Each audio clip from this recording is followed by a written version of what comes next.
सारिका ने mummy papa को सहारा देकर कार से उतारा, फिर उनके आगे आगे मकान की तरफ बढ़ी। मकान सन्नाटे में डूबा था।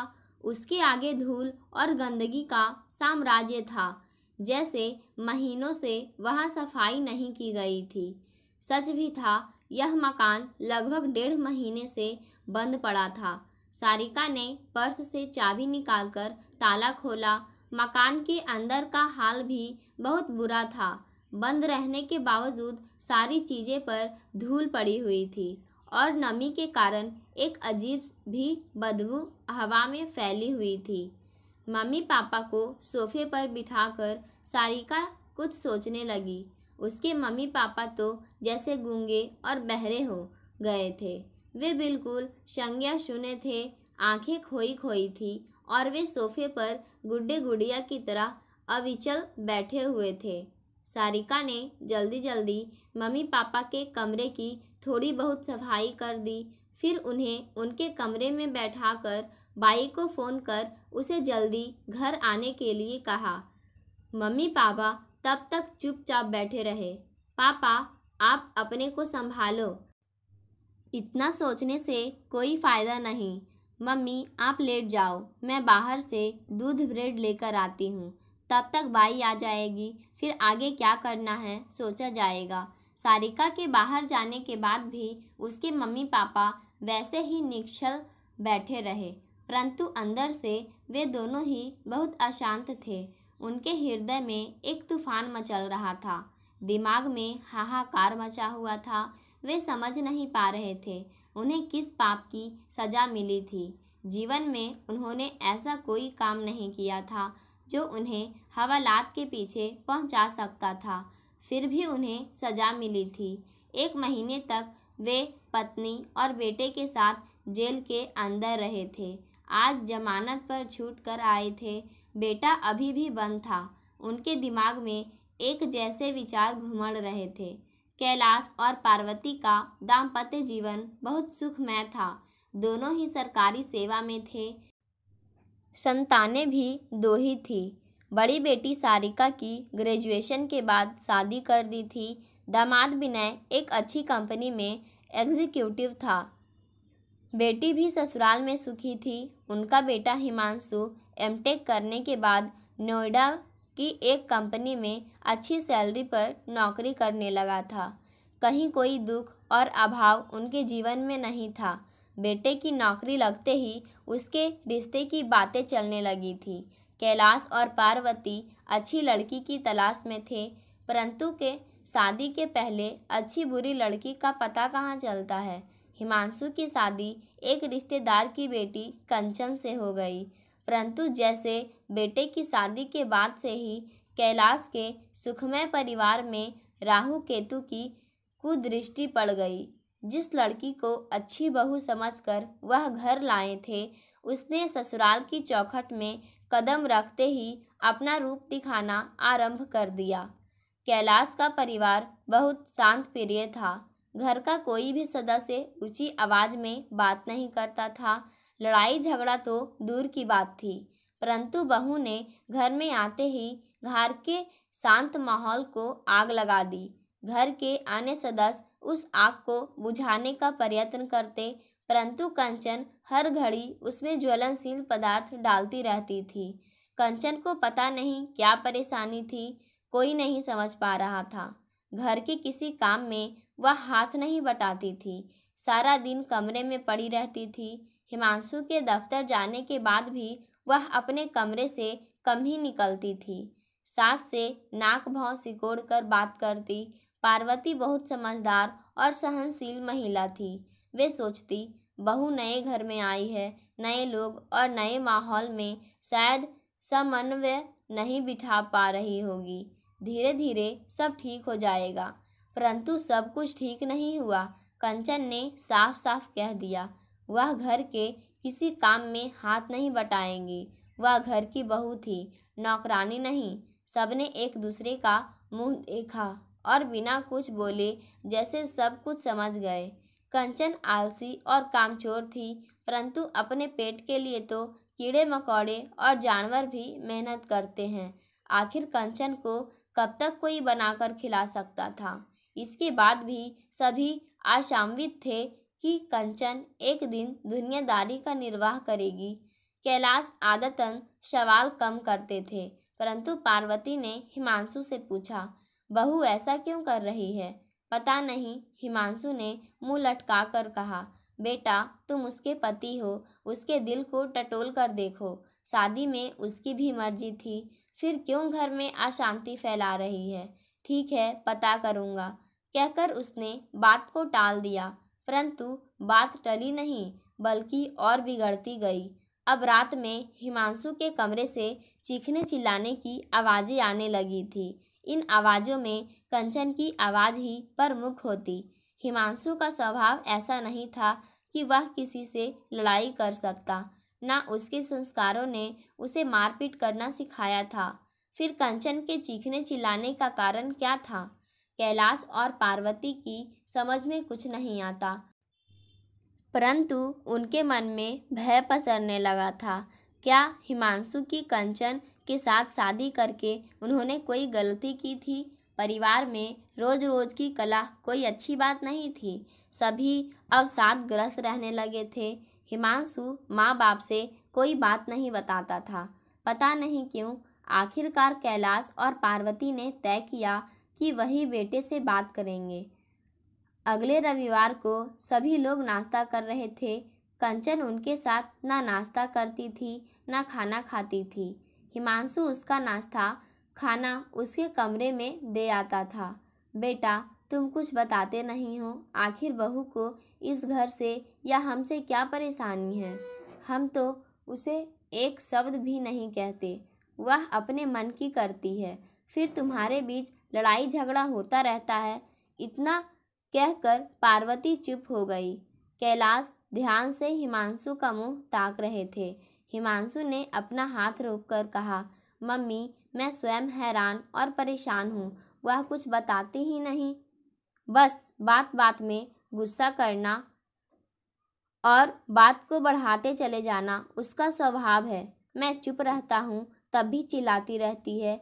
क्या वह स्वभाव से ही गुस्सैल और चिड़चिड़ी है? हो सकता है, परंतु कुछ भी तो ऐसा नहीं करते जिससे उसे गुस्सा आए। कुछ समझ में नहीं आता। कैलाश ने पहली बार अपना मुंह खोला। क्या मैं उससे बात करूं? कर सकते हैं, परंतु वह बहुत बदतमीज है। जब मेरी नहीं सुनती तो आपकी क्या सुनेगी? कहीं गुस्से में आपकी बेइज्जती ना कर दे। हिमांशु ने कहा, तो फिर उसके मम्मी पापा से बात करके देखते हैं, कुछ तो उसके स्वभाव के बारे में पता चले। कैलाश ने आगे सुझाव दिया, देख लीजिए, जैसा आप उचित समझें। मुझे तो कुछ समझ में नहीं आता। हर क्षण यही भय बना रहता है कि पता नहीं किस बात पर वह भड़क जाए। सच, हिमांशु मानसिक रूप से बहुत परेशान था। कंचन के सारे प्रत्यक्ष प्रहार वही झेलता था। पार्वती और कैलाश उसे बस धीरज बंधा सकते थे। कैलाश ने फ़ोन पर कंचन के पिता दिनेश से बात की।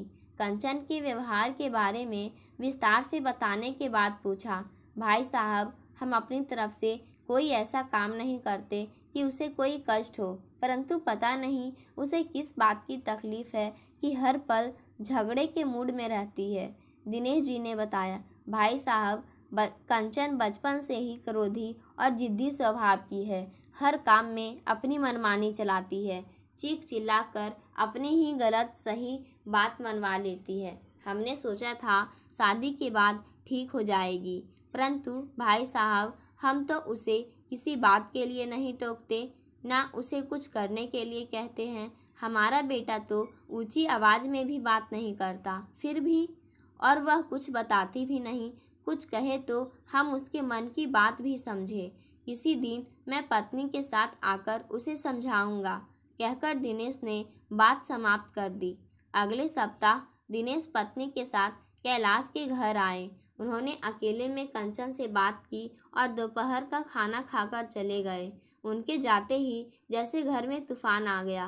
कंचन ने अपना रौद्र रूप दिखाते हुए कहा, आप लोग क्या समझते हैं अपने को?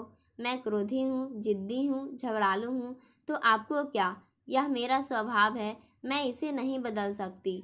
अगर आपको मुझसे कोई तकलीफ़ हो तो अपना बोरिया बिस्तर उठाइए और कोई दूसरा ठिकाना ढूंढ लीजिए। मेरे मम्मी पापा से मेरी शिकायत करके आपने अच्छा नहीं किया। कंचन के वाक्यवान सीधे कैलाश और पार्वती के ऊपर चल रहे थे। पार्वती और कैलाश ने एक साथ आंखें फैलाकर कंचन को देखा। मन में लज्जा और ग्लानि का भाव ही उपजा। यह उनकी बहू थी, कैसा सम्मान दे रही थी उन्हें। उनके मन में उसके प्रति कोई द्वेष नहीं था। आज तक उससे ओछी बात नहीं की थी, परंतु वह पता नहीं किस बात का बदला ले रही थी उनसे। उनकी क्या गलती थी? बस यही ना कि वह उनकी पुत्रवधू थी। अगर उसे इस घर में ब्याह कर नहीं आना था तो ना आती, मना कर देती। उन्होंने कौन सी ज़बरदस्ती की थी? ब्याह में उसकी भी सहमति थी। कैलाश ने कुछ कहना उचित नहीं समझा, परंतु पार्वती से पति का अपमान सहन नहीं हुआ। थोड़ा तेज आवाज़ में बोली, बेटा तू बेजान गुड्डे की तरह बैठा है। तुझे दिखाई नहीं दे रहा है यह किस तरह हमारी इज्जत उतार रही है? किस जन्म का बदला ले रही है ये? हमने इसका क्या बिगाड़ा है? हिमांशु को माँ की बात से दुख हुआ। उसने मन में साहस की और कुछ तेज आवाज़ में कहा, कंचन, मम्मी पापा से इस तरह से बात करते हैं? तुम्हें जो कहना है मुझसे कहो। मम्मी पापा की बेइज्जती मैं बर्दाश्त नहीं करूँगा। वाह रे श्रवण कुमार, कंचन ने उसका उपहास उड़ाते हुए कहा। आज पहली बार देख रही हूँ, मुंह में जबान भी है तुम्हारे। कल तक तो मेरे सामने मिमियाते रहते थे। हिमांशु को क्रोध आ गया। कंचन, अपनी सीमा पार मत करो। कल तक बात मेरी और तुम्हारी थी। आज तुमने मम्मी पापा को गाली दी है, उनका अपमान किया है, वह भी अकारण। मेरी समझ में नहीं आता तुम बेवजह घर में झगड़ा क्यों करते रहती हो। इससे तुम्हें कौन सा सुख मिलता है? परंतु एक बात समझ लो, तुम्हारे कर्म तुम्हें कोई सुख नहीं देंगे। एक दिन तुम पछताओगी। क्या कर लोगे तुम मेरा? कंचन ने उसे चैलेंज किया। मैं क्या करूँगा यह मैं नहीं जानता, परंतु शांत जल के अंदर हलचल नहीं होती, उसमें लहरें नहीं उठती, या कभी मत भूलना। ओह, तो मुझे तूफान की धमकी दे रहे हो? यही तो मैं चाहती हूँ, तूफान आए और तुम सब उसकी चपेट में आकर तहस नहस हो जाओ। उन सभी के मुख पर जैसे ताले पड़ गए। उनकी चुप्पी से कंचन और ज़्यादा क्रोधित हो गई। तूफान तो मैं लाऊंगी तुम सबकी जिंदगी में, देखना मैं क्या करती हूँ। और वह पैर पटकती हुई अपने कमरे में चली गई। कुछ देर बाद एक सूटकेस लेकर निकली। तब तक सभी ड्राइंग रूम में दहशत से भरे एक दूसरे का मुंह देखते हुए खड़े थे। कंचन बाहर निकली तो हिमांशु ने पूछा, कहाँ जा रही हो? तुम्हें जहनुमा में भेजने का इंतजाम करने जा रही हूँ, तैयार रहना। और वह तमतमाती हुई चली गई। किसी की हिम्मत ना हुई कि उसे रोक ले। रोकने से भी क्या रुकती, परंतु वे सब डर गए थे कहीं मर खप ना जाए और उसे मारने का इल्ज़ाम उनके ऊपर आ लगे। कुछ देर बाद उन्होंने सलाह की कि क्या किया जाए। सबसे पहले कैलाश ने दिनेश को फ़ोन करके बता दिया कि घर कंचन छोड़कर चली गई है, मगर अब तक वह अपने मायके नहीं पहुंची थी। इसके बाद वह देर तक माथापच्ची करते रहे कि आगे क्या किया जाए, परंतु किसी को आगे की कार्रवाई समझ ना आई। सो अभी यह सोचकर चुप होकर बैठ गए कि जो होगा देखा जाएगा। शाम होते ही स्पष्ट हो गया कि उन पर क्या विपत्ति आई थी। कंचन ने उनके जीवन में भयानक तूफान खड़ा कर दिया था। शाम 6 बजे के लगभग स्थानीय थाने से 2 पुलिस वाले उनके घर आए थे, एक हवलदार, दूसरा सिपाही। हवलदार ने पहले उनके नाम पूछा, फिर कहा, आप तीनों को थाने चलना पड़ेगा। तीनों ने पहले शंकित और भयभीत दृष्टि से एक दूसरे की ओर देखा। फिर हिमांशु ने थोड़ा साहस बटोर कर पूछा, क्यों, आपकी पत्नी ने आप लोगों पर घरेलू हिंसा का केस दर्ज करवाया है। दरोगा साहब ने बुलाया है, बाकी पूछताछ वही करेंगे। उनके ऊपर तो जैसे गाज गिर गई। यह कौन से कर्मों की सज़ा उन्हें मिल रही थी। कंचन को उन्होंने कभी टेढ़ी नज़र से भी नहीं देखा और उसने अपने सास ससुर और पति पर घरेलू हिंसा का केस दर्ज करवा दिया। किसी की समझ में नहीं आ रहा था कि ऐसी स्थिति में क्या किया जाए। थाने जाने से पहले उन्होंने बेटी सारिका और दामाद विनय को फ़ोन करके बता दिया था कि उन पर क्या विपत्ति आ पड़ी थी। उनके थाने पहुंचने के थोड़ी देर बाद सारिका और विनय भी थाने पहुंच गए थे। उनको दरोगा ने बैठने के लिए कह दिया था। पूछने पर बस इतना बताया था कि कंचन ने उनके खिलाफ मानसिक और शारीरिक प्रताड़न, हिंसा और अत्याचार का मामला दर्ज करवाया था। पूछताछ के बाद आगे की कार्रवाई होगी। रात 10 बजे तक वह लोग थाने में बैठे रहे, परंतु उनसे कोई पूछताछ नहीं हुई। बस उन्हें बताया कि पार्वती, कैलाश और हिमांशु को गिरफ्तार कर लिया गया था। कल उन्हें मजिस्ट्रेट साहब के समक्ष पेश किया जाएगा। यह उन तीनों के लिए ही नहीं, सारिका और विनय के लिए भी बहुत बड़ा आघात था। पार्वती, कैलाश और हिमांशु को थाने के लॉकअप में बंद कर दिया गया था। सारिका और विनय घर आ गए। रात में बेचारे वे क्या कर सकते थे। अगला दिन भी उनके लिए कोई सुखदायी नहीं रहा। पुलिस ने तीनों लोगों को अदालत में पेश करके 1 दिन की पुलिस हिरासत में ले लिया था ताकि उनके बयान दर्ज किए जा सके। विनय ने एक वकील के माध्यम से उनकी जमानत की अर्जी डलवाई, परंतु उसकी सुनवाई के लिए अगले दिन की तारीख दे दी गई।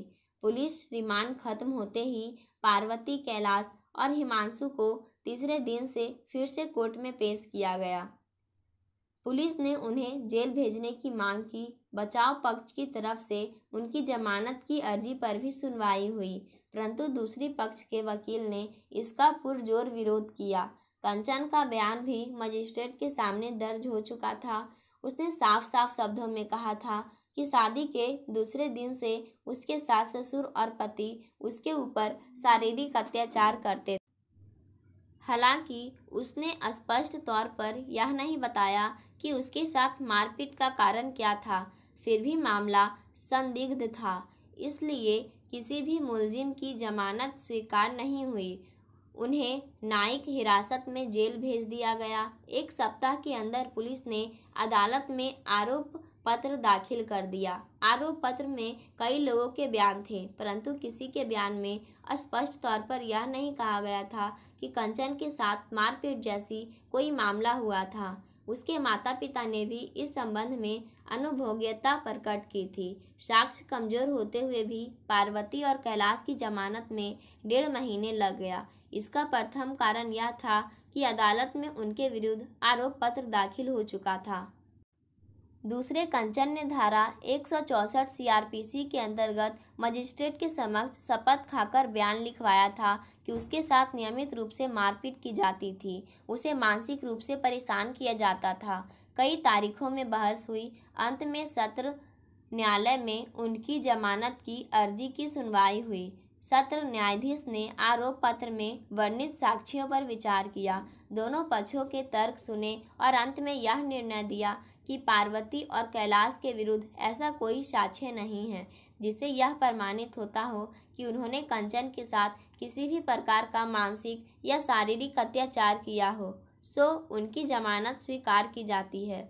हिमांशु के बारे में जज ने कहा, चूँकि मामला पति पत्नी का है और उनके बीच क्या गड़बड़ है यह अभी तक स्पष्ट नहीं है, सो उसकी जमानत स्वीकार नहीं की जा सकती। मुकदमा चलता रहेगा।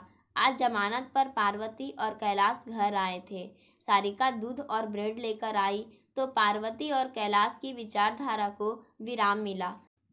पिछले 1.5 महीनों की दुर्दिनों की अंतकथा उनके दिमाग में उमड़ घुमड़ रही थी। सारिका ने चाय बनाई, तीनों के साथ साथ चाय पी। चाय खत्म हुई तो बाई आ गई। वह उदास सी खड़ी पार्वती और कैलाश को देख रही थी। कई सालों से वह उनके घर में काम कर रही थी, अच्छी तरह उन सबके स्वभाव से परिचित थी। उनके ऊपर आई विपत्ति से वह परिचित थी। उसे दुख था कि प्रकृति भी अच्छे लोगों को परेशान करती है, उन्हें कष्ट देती है। सारिका ने उससे कहा, माला, किचन में थोड़ा चाय बची है, उसे गर्म करके पी लो, फिर घर की सफाई करो, मैं तब तक खाना बना लूँगी। दीदी, चाय मैं बाद में पी लूँगी, पहले घर की सफाई करती हूँ, बहुत गंदा हो गया। ठीक है। फिर सारिका ने मम्मी पापा से कहा, आप दोनों तब तक नहा धो लीजिए, विनय ऑफिस से होकर अभी थोड़ी देर में आ जाएंगे। सुबह विनय उनके साथ ही था। सारिका को मम्मी पापा के साथ घर भेजकर वह ऑफिस चला गया था। विनय आया तो सभी लोगों ने साथ साथ खाना खाया। खाते समय आगे की कार्रवाई पर विचार किया गया। पार्वती ने पूछा, आगे क्या होगा? मुकदमा चलेगा, परंतु उसकी चिंता नहीं है। हमें सबसे पहले हिमांशु की जमानत करवानी होगी। कैसे होगी? हमारे पास हमारी बेगुनाही का कोई सबूत नहीं है, पार्वती ने मायूसी से कहा। मारपीट का सबूत तो कंचन के पास भी नहीं है, सारिका ने तर्क दिया। सही है, परंतु नवविवाहिता है, उसी ने मुकदमा लिखवाया है। जब तक हम कोई सबूत नहीं देंगे उसी की बात सच मानी जाएगी। यह तो गनीमत समझो कि उसने हमारे खिलाफ दहेज का मुकदमा दर्ज नहीं करवाया, वरना कभी जमानत ना हो पाती। तो फिर अब क्या होगा? पार्वती ने ही पूछा। कुछ ना कुछ करना ही पड़ेगा। वकील का कहना है कि कंचन के बयान से यह स्पष्ट नहीं है कि हमारा उसके साथ मारपीट करने का क्या कारण है। केस की यही कमजोर कड़ी हमारे पक्ष में जाएगी। परंतु बेटा, मुकदमा तो ना जाने कितना लंबा चले, इतनी जल्दी फैसला कहाँ आएगा? तुम हिमांशु की जमानत के लिए कुछ करो। मम्मी, आप इन जैसी सातिर लड़कियों को नहीं जानती, विनय ने हंसकर कहा। जब माँ बाप पर इनका जोर नहीं चलता तो ये ससुराल लोगों को परेशान करती है।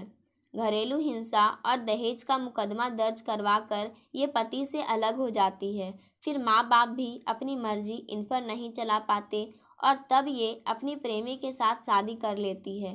कंचन को उल्टी पट्टी पढ़ाने में अवश्य उसके प्रेमी का ही हाथ होगा, सारिका ने कहा। हमें कंचन का प्रेमी का पता चल जाए तो हमारा केस मजबूत हो जाएगा। हाँ अवश्य, परंतु पता कैसे चलेगा? कंचन के माँ बाप तो बताएंगे नहीं, तुम पता करो। कैसे भी? पार्वती ने उत्साह से कहा। जैसे अभी सब कुछ सुलझ जाएगा। मैं तो पता नहीं कर पाऊंगा, किसी प्राइवेट जासूस की सेवा लेनी पड़ेगी। तो जल्दी करो बेटे। प्राइवेट जासूस बहुत कुशल था। एक सप्ताह के अंदर ही उसने एक चौंकाने वाली रिपोर्ट लाकर दी। केवल रिपोर्ट ही नहीं दी, साथ में सबूत भी दिए। कंचन की कॉल डिटेल्स और उसकी बातचीत की रिकॉर्डिंग के साथ साथ कंचन के साथ उसकी प्रेमी की तस्वीरें भी प्रस्तुत की। उस रिपोर्ट को देखकर सबके हृदय को भारी धक्का लगा कि एक लड़की अपने प्रेम के लिए किस तरह माँ बाप की इज्जत और अपना दाम्पत्य जीवन चौपट कर सकती है। कंचन इसकी बहुत अच्छी मिसाल थी। रिपोर्ट से यह बात साबित हो गया था कि कंचन किसी लड़के को प्यार करती थी, परंतु जाति अलग होने के कारण उसके पिता उसके साथ कंचन की शादी के लिए तैयार नहीं हुए थे। कंचन का प्रेमी कोई अच्छा काम भी नहीं करता था। वह किसी कैटरिंग वाले के यहाँ काम करता था और किसी शादी ब्याह में कंचन से उसकी जान पहचान हुई थी। समझ में नहीं आता लड़कियां किस प्रकार प्रेम में अंधी हो जाती है कि उन्हें अपनी पारिवारिक मर्यादा और स्वयं के भविष्य का ख्याल नहीं रहता। हिमांशु की जमानत के लिए रास्ता आसान हो गया था। विनय ने सारे सबूत अपने वकील के माध्यम में कोर्ट में जमा करवा दिए थे। कोर्ट ने सुनवाई के लिए एक सप्ताह की तारीख दी थी। पार्वती और कैलाश बहुत हैरान थे। कितने अरमानों से उन्होंने बेटे की शादी की थी, अपने व्यवहार और चरित्र से एक सुखी परिवार की स्थापना की थी, अपने बच्चों को ऐसे संस्कार दिए थे कि गलती से भी किसी को कष्ट ना पहुँचे, परंतु फिर भी उन्हें ऐसी बहू मिली थी जिसके लिए एक घटिया लड़के का प्यार महत्वपूर्ण था और उसका प्यार पाने के लिए वह अपने सुखी दाम्पत्य जीवन को भी आग में झोंकने पर आमादा थी। उन्हें जेल की यातना परेशान नहीं कर रही थी, उन्हें तो कंचन का व्यवहार परेशान कर रहा था। क्या इसके बाद वे किसी लड़की पर भरोसा कर सकेंगे, उसे बहू बनाकर अपने घर में ला सकेंगे? एक सप्ताह बाद जब कोर्ट में सुनवाई हुई तो पार्वती, कैलाश, विनय और सारिका कोर्ट में मौजूद थे। कंचन भी अपने वकील और माँ बाप के साथ आई थी। उसके वकील को प्रतिवादी पक्ष का नोटिस मिल चुका था। हिमांशु के वकील ने एक एक सबूत सब जब न्यायालय के समक्ष प्रस्तुत किए तो सबकी आंखें आश्चर्य और अविश्वास से चौड़ी हो गई। स्वयं न्यायाधीश हैरान थे। कंचन और उसके माँ बाप सिर झुकाए एक तरफ खड़े थे। उनके वकील की बोलती बंद थी। भले ही उसने सारे सबूतों को झूठ और गढ़ा हुआ बताया था, परंतु सच को चीखने की आवश्यकता नहीं होती। कंचन और उसकी आवाज़ की रिकॉर्डिंग ने सारी साजिश से पर्दा उठा दिया था। कंचन ने अपने प्रेमी की सलाह पर ससुराल वालों पर मारपीट का झूठा मुकदमा दर्ज करवाया था। कंचन के वकील ने तर्क दिया, मिलॉर्ड, ये सारे सबूत झूठे हैं और जानबूझकर फैब्रिकेट किए गए हैं। इनकी कोई फॉरेंसिक जांच नहीं हुई है। इनको रिकॉर्ड पर लेकर माननीय न्यायालय अपना समय बर्बाद कर रहा है। इनकी बिना पर मुलजिम को जमानत नहीं दी जा सकती। न्यायाधीश ने पूछा, क्या आप चाहते हैं कि इसकी फॉरेंसिक जांच हो? अगर हाँ, तो वादी और उसके तथाकथित प्रेमी की आवाज़ के सैंपल लेकर जांच करवाई जाए। इस पर वकील ने कंचन और उसके माँ बाप की तरफ देखा। कंचन तो अपना सिर इस तरह नीचे झुकाए खड़ी थी जैसे किसी ने उसके ऊपर थूक दिया था।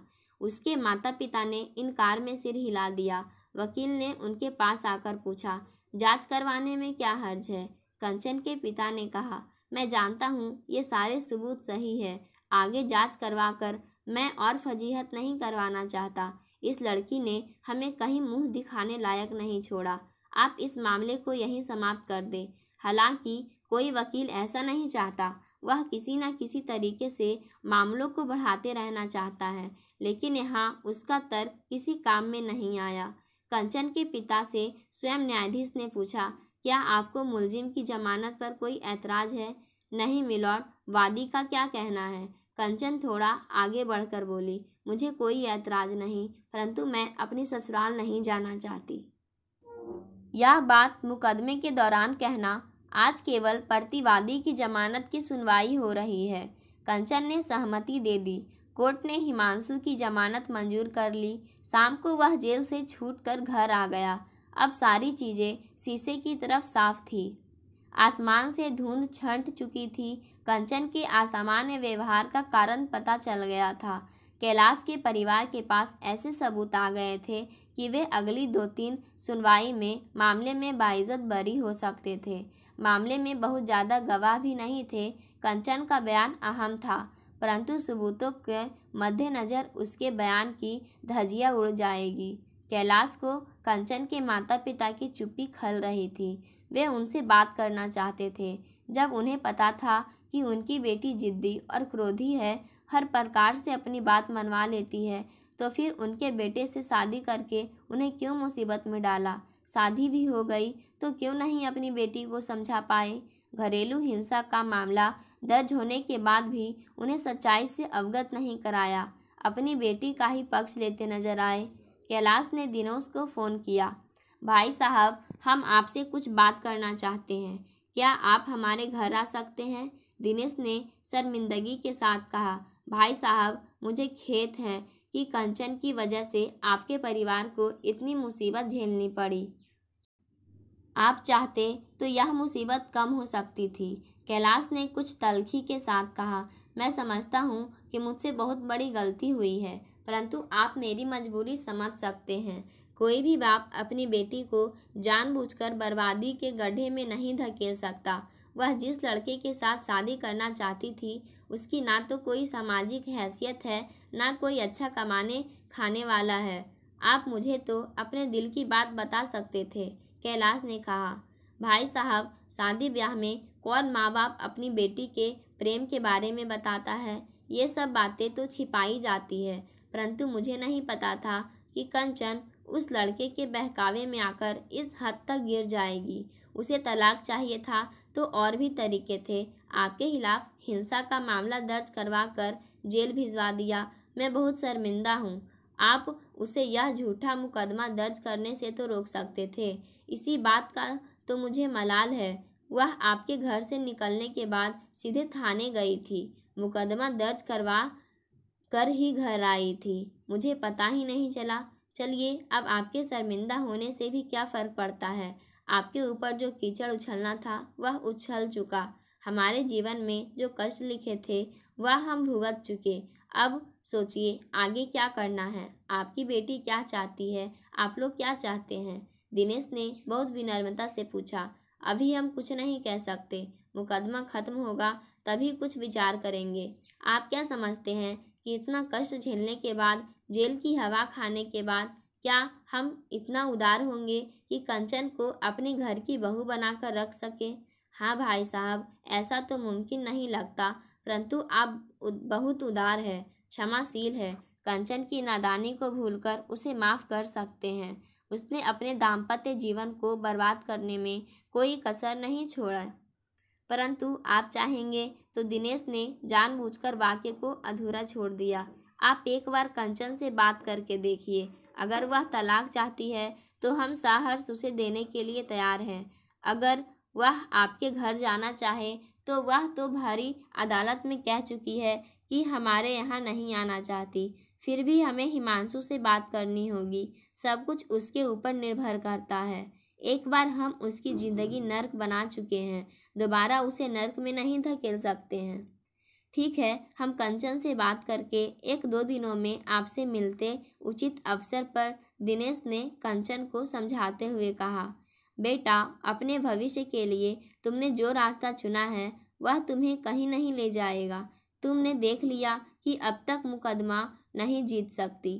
झूठे तथ्यों के आधार पर तुम्हें हिमांशु से तलाक भी नहीं मिल सकता। अगर वे देना चाहेंगे तभी यह संभव है, परंतु इतनी मक्कारी और फरेब के बाद भी क्या तुम्हें अक्ल नहीं आएगी कि इज्जतपूर्ण वैवाहिक जीवन अच्छा है या सारे नाते रिश्तों को तोड़कर एक अजनबी व्यक्ति के साथ जीवन व्यतीत करना? प्रेम विवाह में जीवन की कठिनाइयां बाद में दिखाई देती है। माता पिता की सहमति से तय वैवाहिक संबंधों में कठिनाइयों को दूर करने के रास्ते तलाशे जा सकते हैं, लेकिन प्रेम विवाह में पति पत्नी ही इन्हें दूर कर सकते हैं। कोई और रिश्तेदार उनके बीच में नहीं आता। अब तुम सोचो तुम्हें क्या करना है। कंचन मानसिक रूप से परेशान थी। वह समझती थी कि लड़ाई झगड़े से मामले सुलझ जाते हैं और पुलिस में रिपोर्ट लिखाने से तलाक मिल जाता है। यहाँ तो मामला ही उल्टा पड़ गया था। उसकी सारी गोटियाँ उल्टी पड़ गई थी। कुछ भी आसान नहीं लग रहा था। कोर्ट में मामला पता नहीं कितने दिन तक चलेगा। तब तक वह बूढ़ी नहीं हो जाएगी। उसका प्रेमी कब तक उसका इंतजार करेगा? वह समझती थी सब कुछ ढका छिपा रहेगा और घरेलू हिंसा की आड़ में उसे तलाक मिल जाएगा, परंतु उसकी सारी पोल खुल गई थी। अब अगर वह अपने मामले को वापस ले लेती है तभी हिमांशु से तलाश लेने का उसके पास कोई आधार नहीं बनता।